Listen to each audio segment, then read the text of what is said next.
What is going on, ladies and gentlemen? Welcome back to another video.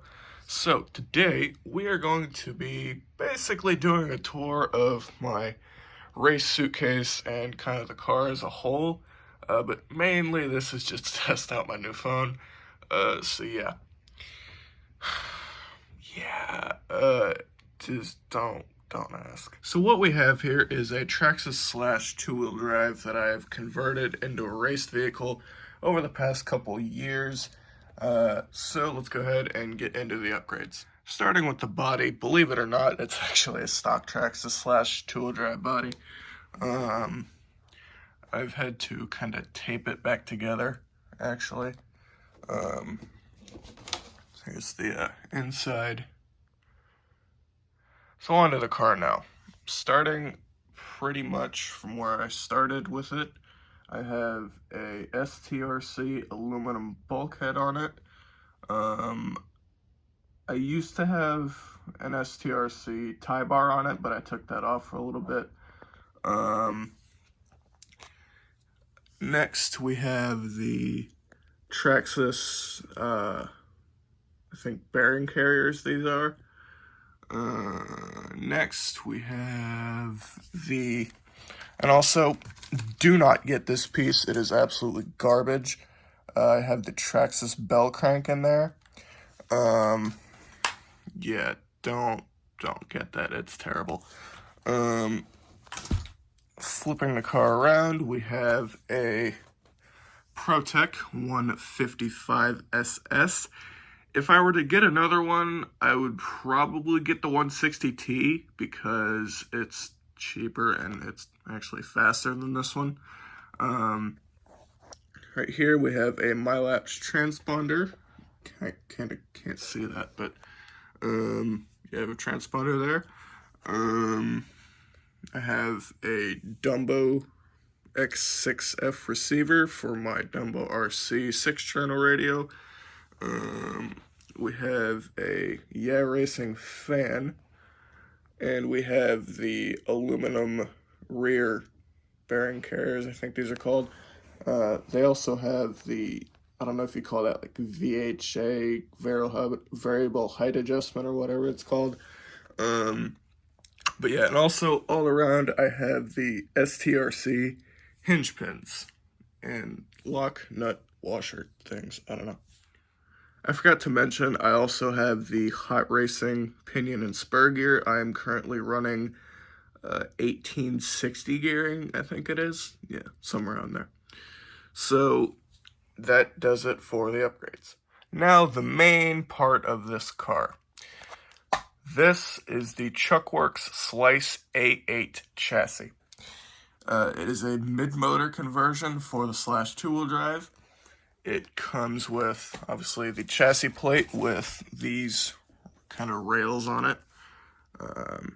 There. And it comes with I'm assuming, billet rear bumper mount. So yeah, that does it for the chassis. Electronics.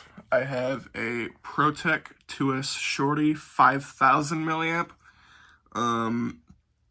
I actually was going to get the 4800, but it wasn't in stock at the time, so I didn't get that, and I ended up getting the 5000. I have a Castle Mamba X. I don't remember the settings I have on it. And then over here we have a Rudd Dog 4.5 turn motor. These are by far the most inexpensive race motors on the market, besides like EcoPower, I think, but they don't do any of the higher turn stuff. My stuff has worked incredible. This combo alone on 2S, I believe I've had it up to 80 miles an hour on this gearing, of course. So now let's talk about the things that I've broken on this car. I don't have it with me, but when I think it was right after I put the 155 SS in, I'll talk about that later, I got the aluminum bell crank because that white piece is just going to break from the factory.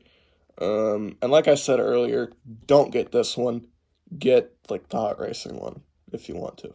I got this bulkhead, I think when I had the high center of gravity chassis still on the car.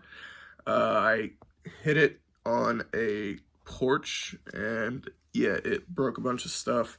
The bulkhead mainly, and it also broke the fiberglass tie bar, but I just got a replacement for it. And then it would eventually be replaced by the STRC one. Next are the front bearing carriers. I have broken both of them on numerous occasions when I had them as plastic. I was a little bit skeptical of getting the RPM ones because I've heard that they flex and the screw that's in there can come out. So I didn't really want to do that. So I just ended up getting the aluminum ones, and I've had no problems with them ever since. I believe it was right after I got the LCG chassis for the car. Not this one, but the actual Traxxas LCG chassis. My stock servo burnt out, so I got the ProTech 155S, and I've had no issues with it ever since. I would like a little bit more torque out of it, but I like a fast servo, so who knows. I might get the 160T one day for it, but who knows. I forgot to mention in the upgrades portion, I have the R-Design carbon shock tower.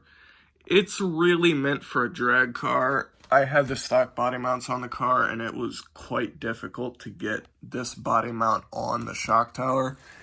But ever since I put it on, I think I took it to Duff, and it cornered really well with it. So that's a shock tower. The hinge pins I didn't really need, but I believe it was this one over here that it actually bent. And I kind of was tired of the rear ones backing out, so I just decided to get the locking ones. The reason I got the Dumbo radio was actually because I messed up the receiver in my original Traxxas radio that I had for this car. I had done something stupid. I had, like, clipped the antenna accidentally, I think. And, Talbot was praising it so much that I just had to get one. It's good, but it's not all that it's cracked up to be. I'll say that. So you're probably wondering, what did you do with the other Traxxas radio? Well, I put it in there some tea.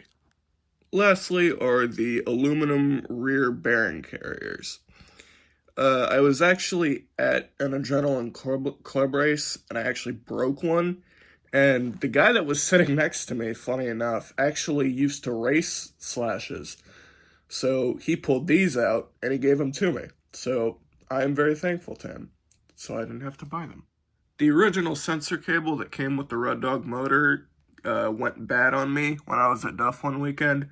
So, yeah, I took that one off, and when I went to the track in Gaithersburg, Maryland, I picked up this one because I could actually feel that the car was stuttering.